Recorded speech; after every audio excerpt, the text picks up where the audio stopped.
Avant cela, il y a des rebondissements. Il y a beaucoup de choses qui se sont passées. Qu'est-ce que vous pouvez dire par rapport à cela? Bon, je parlerai de tempêtes dans des verres d'eau et de coups d'épée dans l'eau de la part d'une majorité, en tout cas, qui fait de la fuite en avant, d'une majorité en débandade, d'une majorité en déroute. Donc l'actuelle opposition, la majorité parlementaire, donc du groupe parlementaire Benno Bokk Yakaar, qui a manigancé avec la complicité du président de l'Assemblée nationale un scénario pitoyable. Et c'est à quoi nous avons assisté aujourd'hui. Puisque depuis la semaine dernière, on avait convoqué les députés en séance plénière. On avait tenu une réunion du bureau. À la suite de cette réunion du bureau, on avait tenu la conférence des présidents pour décider de la tenue du débat d'orientation budgétaire et de la clôture de la session aujourd'hui. C'est hier vers minuit que nous a envoyé une convocation nous demandant de nous présenter à 9h pour une réunion du bureau de l'Assemblée nationale. Donc en républicain, on s'est présenté à 9h. La convocation, le seul ordre du jour était mis information. On s'est présenté en tant que républicain à 9h dans la salle pour la réunion et on a attendu jusqu'à 10h avant que le président ne vienne daigner démarrer la réunion, sans s'excuser d'ailleurs. Et après 1 heure de retard, et il nous a dit qu'il proposait l'annulation ou bien qu'on sursoit à organiser le débat d'orientation budgétaire, soit disant qu'il y aurait des propos offensants ou des propos discourtois tenus contre l'institution qu'est l'Assemblée nationale.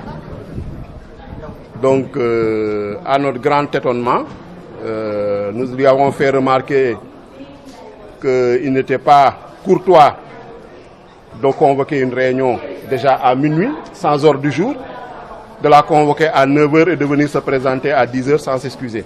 Déjà, c'est un manque de rigueur, un manque de sérieux, un manque de respect des députés et de l'institution parlementaire, des membres du bureau que nous sommes. Ensuite, le fait de mettre sur l'ordre du jour information alors qu'il avait un ordre du jour précis, c'est-à-dire donner notre avis sur la tenue ou non du débat d'orientation budgétaire, était complètement irresponsable. Et nous avons fait remarquer que hier, lors de la conférence de presse du groupe parlementaire Benno Bokk Yakaar, le président du groupe, Abdou Mbow, lui avait fait injonction de tenir la réunion de bureau et il s'est exécuté à minuit comme une marionnette. Et que c'était un manque de respect à l'égard des autres groupes parlementaires.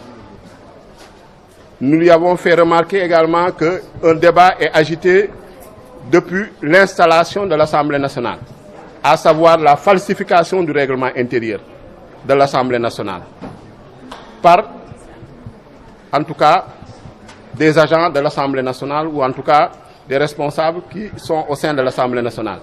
Et jusqu'à présent, malgré des saisines par lettre, malgré des déclarations des groupes parlementaires, aucune mesure n'a été prise. Et le sujet n'est même pas évoqué en réunion de bureau. Et nous disons que c'est de l'irresponsabilité, c'est de l'irrespect par rapport à l'institution qu'est l'Assemblée nationale. Parce que c'est l'Assemblée nationale qui produit la loi, c'est l'Assemblée nationale qui garantit l'intégrité et la conformité de la loi. Quand vous dites que vous avez un règlement intérieur falsifié, vous devez prendre les dispositions pour corriger cette falsification, cette fraude à la loi. Malheureusement, il refuse de l'évoquer même en réunion de bureau par fierté ou bien par je ne sais quoi. Donc, ce qui pose un sérieux problème de respect de l'institution. Ensuite, dire qu'il faut reporter le débat d'orientation budgétaire. Le débat d'orientation budgétaire, pour le rappeler, c'est le ministre des Finances qui présente un document de programmation pluriannuelle économique et budgétaire 2025-2027 qui sert de référence à la préparation de la loi de finances. Ce débat-là ne donne pas lieu à un vote. Ce document-là, on ne peut pas l'amender. C'était juste une réunion d'information. À la suite de cette information du ministre des Finances, on nous donnait, nous, la parole en tant que députés. Les députés avaient un temps de parole de 300 minutes. Le ministre avait un temps de parole de 45 minutes. Nous, entre groupes parlementaires, on s'était répartis les temps de parole. On avait préparé les intervenants, on avait tenu des séminaires. Donc c'est aujourd'hui, ce sont les députés qu'on prive de parole, ce sont les députés qu'on muselle, ce sont les députés qu'on bâillonne, parce que depuis mars, cette Assemblée ne s'est pas réunie. Donc c'est une Assemblée nationale paresseuse, c'est une Assemblée nationale amorphe, c'est une Assemblée nationale dans la léthargie, parce que le gouvernement est en train de dérouler son programme de travail. Comment on peut donner 20 milliards à une institution? D'ailleurs, il faut le rappeler, la commission comptabilité et de contrôle ne s'est jamais réunie pour contrôler le budget de l'Assemblée nationale. Alors que tous les trimestres, on devrait avoir un rapport trimestriel par rapport à ces dépenses. Parce qu'on a vu qu'il y a des dépenses qui ont été effectuées. On ne sait même pas à combien de milliards, en tout cas, cette Assemblée nationale a été rénovée. Et on nous parle de transparence, on nous parle de reddition de comptes. De qui se moque-t-on? Honorable, quelle suite vous donnez à l'annulation de ce... Il n'y aura aucune suite, c'est une tempête dans un verre d'eau, c'est un coup d'épée dans l'eau. Ce débat d'orientation budgétaire, en tout cas, était à l'intention des députés et du peuple sénégalais, pour les informer des orientations économiques et budgétaires du gouvernement. Le gouvernement va poursuivre son travail. Ce débat ne donne lieu à aucun vote, à aucun amendement. Le gouvernement s'est présenté. L'Assemblée nationale a convoqué par son bureau et sa conférence des présidents, par des caprices et des, je dirais, des enfantillages. L'Assemblée nationale décide d'annuler le jour même. Mais le travail continue. Si c'est une Assemblée nationale qui veut, à qui on remet 20 milliards sans aucun contrôle, et qui est dans ses enfantillages et dans ses, en tout cas, dans ses gamineries, je pense que c'est pas sérieux. Il n'y a pas de rigueur, il n'y a pas de professionnalisme. C'est ce que nous déplorons. Et en tout cas, le gouvernement va poursuivre son travail. C'est le processus qui se poursuit. Qu'il y ait débat d'orientation budgétaire ou non, le travail se poursuit. Mais honorable, le groupe parlementaire Benno Bokk Yakaar annonce un projet de loi empêchant au président de la République de dissoudre l'Assemblée. Bon, vous savez, le groupe parlementaire Benno Bokk Yakaar, ils sont toujours sonnés par leur défaite du 25 mars. Donc il faut qu'ils se remettent de leurs esprits et qu'ils fassent en tout cas face à la réalité. La réalité, c'est que le pouvoir a changé de camp. Cette dictature, cette tyrannie qu'il imposait au peuple sénégalais, en tout cas, ne peut plus prospérer. Ce qu'il y a lieu de faire, c'est de continuer notre travail parlementaire en tant que député jusqu'au terme de notre mandat. C'est ce qu'il y a lieu de faire. Mais je pense que ça, c'est des effets d'annonce, c'est pour des effets de manchette, mais je ne pense pas que cela soit sérieux. Est-ce que aujourd'hui, le débat sur le règlement intérieur de l'Assemblée nationale, le député Guy Marius Sagna a saisi le Premier ministre, l'invitant à ne pas se présenter devant la représentation nationale. Le débat, c'est sur la base du règlement intérieur. Aujourd'hui, est-ce que le groupe Yewwi Askan Wi va saisir, ou bien va saisir encore de nouveau le président de l'Assemblée nationale pour lui demander une révision ou bien une réforme du règlement intérieur?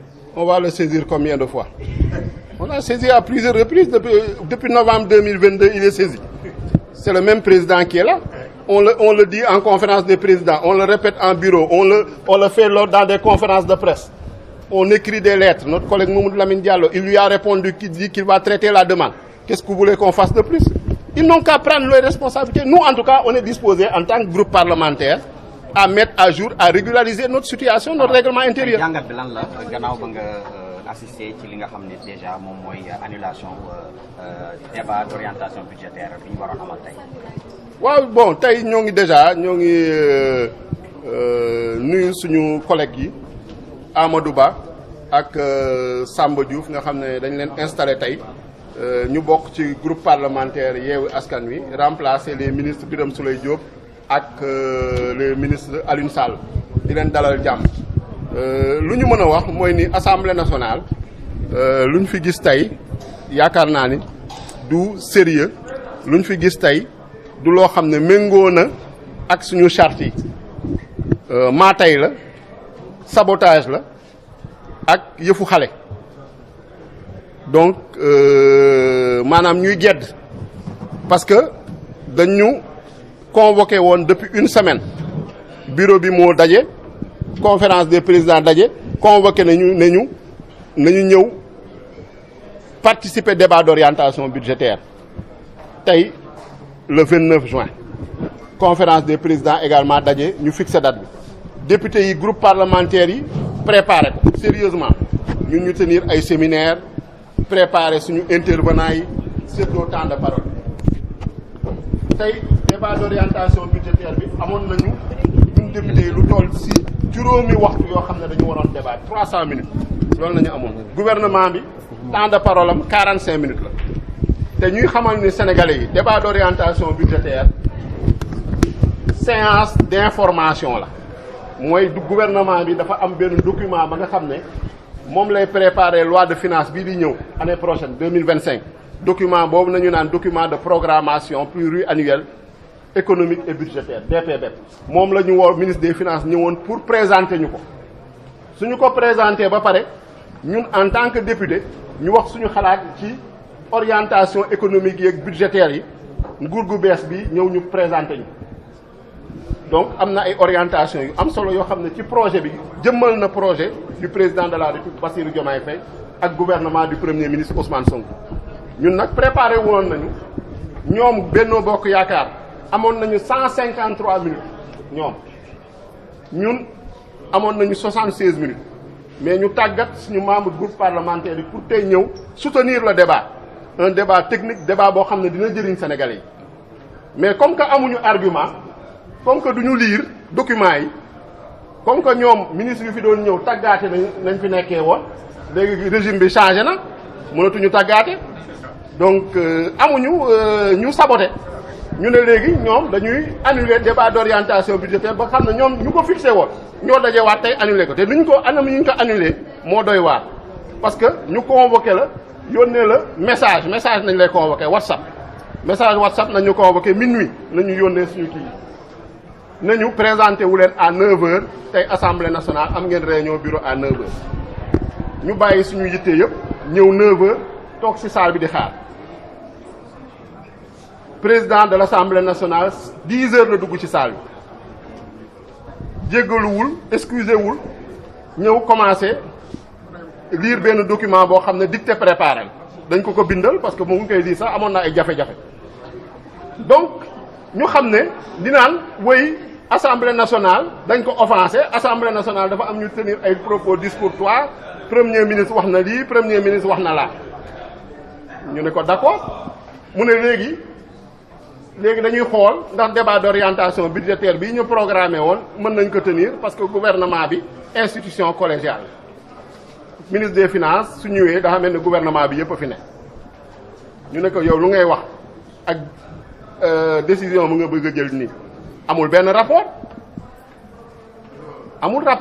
parce que da ngay jaxase parce que lu ngay wax ni déjà nu nga présenté fee dameewul noonu assemblée nationale kenn offensé wu ko lu ñu wax mooy ne defaraat leen seen règlement intérieur ma ñëw def sama déclaration de politique générale te premier ministre lu mu wax moom la député yu bëree wax moom la groupe parlementaire Yewwi Askan Wi wax moom la Mamadou Lamine Diallo wax moom la yeneen groupe parlementaire wax ak ñëpp ñoo xam ne am nañu xam-xam ci wàllum droit ci dëkk bi loolu la ñu wax na député yi daje mettre à jour seen règlement intérieur dugalaat ci premier ministre dugalaat ci déclaration de politique générale dugalaat ci motion de censure dugalaat ci question de confiance en outre yow ndaje bi nga woote bureau bi ñun déposé nañ fi ay proposition de loi déposé nañ fi ay demande de commission d'enquête parlementaire ak yeneen problème mu budget assemblée nationale bi war nañ ci wax problème mu règlement intérieur war nañ ci wax yooyu yëpp waxoo ci dara ñu ne woy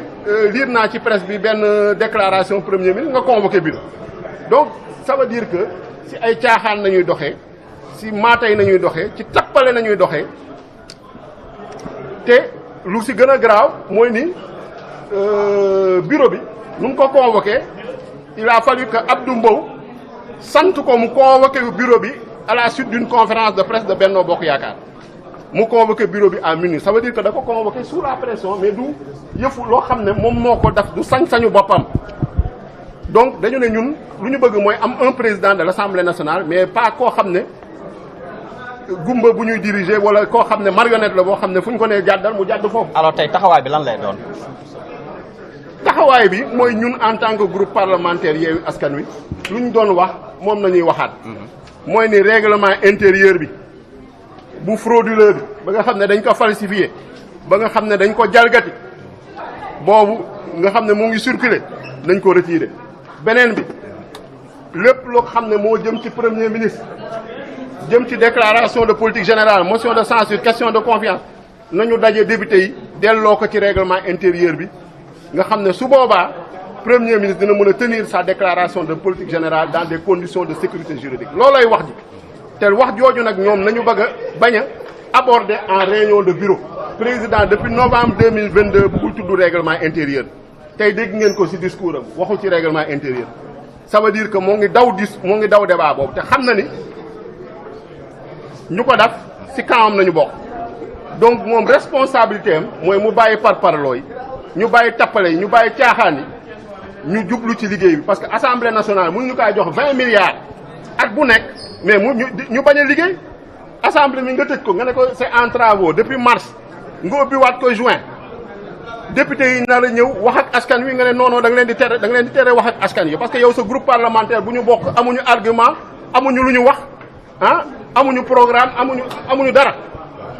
ban kii la ñuy xaar lan mooy suite bi tey bi ñu annulé affaire bi. responsabilité bi daal ci assemblée nationale la assemblée nationale gouvernement bi ñëw na présenté wu na convoqué nañ ko ba ñu ñëw toog distribué nañ ñu document bi jàngat nañ ko ba xam lu ci ne ministre de l'économie ministre des finances dafa waroon ñëw rek présenté ñu benn résumé débat bi amul benn conséquence ci gouvernement bi lu muy liggéey débat bi ñun suñu règlement intérieur la nekk article 3 du règlement intérieur ak loi organique relative aux lois de finances loi de finances ñun ñoo koy voté débat bi ñun lay jëriñ askan wi lay jëriñ donc suñ ko annulé liggéeyu gouvernement bi day continuer du am dara luñ ci gàllankoor du am dara lu ñuy tere gouvernement bi daf député yi kay nañu tere wax député yi nañu tere daf seen liggéey te loolu ñun nañuy ñaawlu loolu nañuy dénoncer parce que tey ñun ñoo amoon temps de parole ba nga xam ne dañuy wax ak askan wi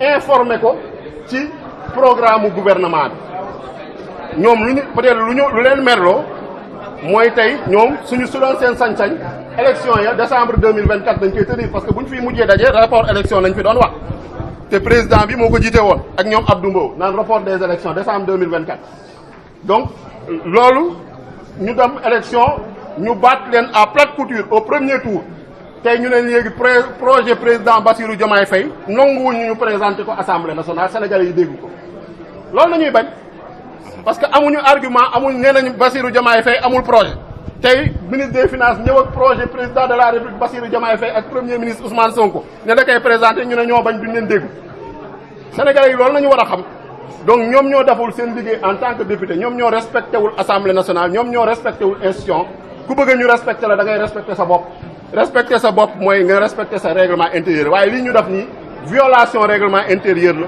violation loi organique relative aux lois de finances la ñun nag groupe parlementaire Yewwi Askan Wi taxawaay bu ñu amoon ba léegi ci moom la ñuy continuer xeexal askan wi taxawu askan wi pour vraiment Sénégal jëm kanam. jërëjëf jërëjëf. merci beaucoup. merci.